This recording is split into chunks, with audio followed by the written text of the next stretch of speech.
Matagumpay na nasamsam ng mga tauhan ng Bohol PNP ang tinatayang 6.8 milyong pisong halaga ng hinihinalang shabu sa ikinasang bypass operation na nagresulta rin sa pagkakaaresto ng isang high-value individual.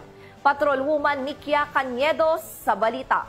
Aabot sa 6.8 milyon na halaga ng pinaghihinalaang shabu ang nasabat ng kapulisan mula sa isang lalaki na target sa buy-bust operation na isinagawa sa Puro 4 Barangay Sentro, Tubigon, Bohol nitong ika-11 ng Oktubre taong kasalukuyan. Kinilala ni Police Captain Carl Jobel Lofranco, Chief of Police ng Tubigon Municipal Police Station, Bohol Police Provincial Office, ang suspect na si alias Antoy, 41 anyos, high-value individual, residente ng Sitio Ingod, Barangay Sentro, Tubigon, Bohol. Dakong alas 11:36 ng umaga nang isinagawa ang buy-bust operation ng mga operatiba na naging dahilan sa pagka-aresto sa suspect. Nakuha mula sa suspect ang 2 medium size at 2 large pack ng hinihinalang shabu na nasa 1,000 na gramo at may standard drug price na 6,800,000 pesos. Bukod sa droga, nakuha din mula sa operasyon ang isang backpack, brown paper bag, 2 plastic bag at buy-bust money. Mahaharap ang suspect sa kasong paglabag sa Section 5 Act 11, Article 2 ng RA 9165 o Comprehensive Dangerous Drugs Act of 2002. Ako po si Police Colonel Patricio Sedigay Jr., ang Provincial Director ng Bohol Police Provincial Office.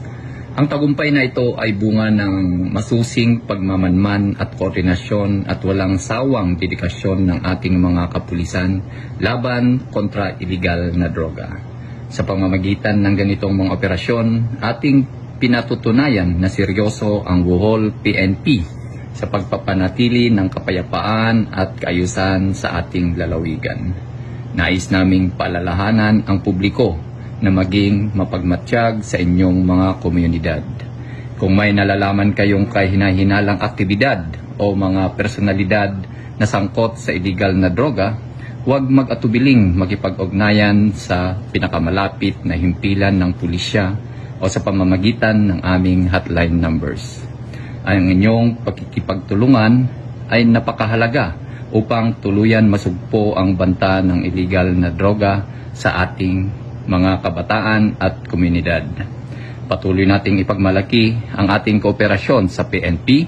Sama-sama nating itaguyod ang bagong Pilipinas na payapa, ligtas at malaya sa droga. Ang naturang operasyon ay isang patunay na walang humpay na pagsusumikap ng kapulisan sa paghuli ng mga drug personalities bilang bahagi ng mas malawak na kampanya laban sa iligal na droga. Mula dito sa Bohol Police Provincial Office, ako yung Police News Network Correspondent, Patrolwoman Nikia Caniedo, alagad ng batas, tagataguyod ng balitang pulis.